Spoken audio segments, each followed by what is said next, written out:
Morning mga ka-JM, mga kapanday dyan.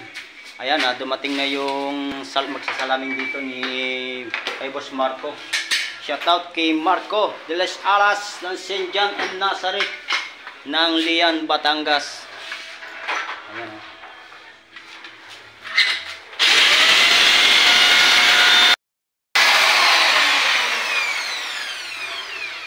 Timbang ba yan? Baka hindi ha.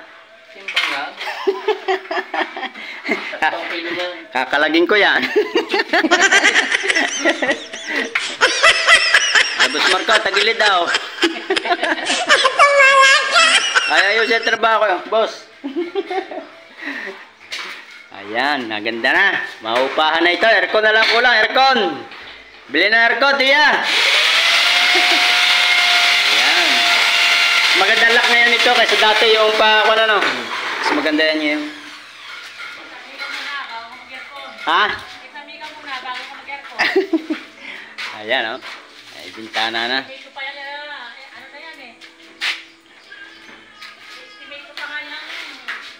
Kuha niya. Pero okay lang din man pinto na makakapasok naman ng tao, no? Susunod pali ko na, hindi ko nalalagyan ng basyada, no? Yes. Ayos na. Para ako na. Imbis na din nakalapat pa siya din eh, no? Kumipot pa siya eh. Then balak sana namin dito kung sana yung kahoy. May i-suggest ko aluminum. Ay pang matagalan ah. Stainless po ang aming bibadra. Stainless. Ayun, maganda. Ayun o, mga ka-JM o. Ganda ng pinto. Medyo palit nga lang ng aking pinto ikuan. Kasang kahoy, hindi kasang aluminum. Yan. Sa susunod na gagawin na lang sa kabila. Lalaki-laki na lang. Mga tupit na. Tupit ano. 60.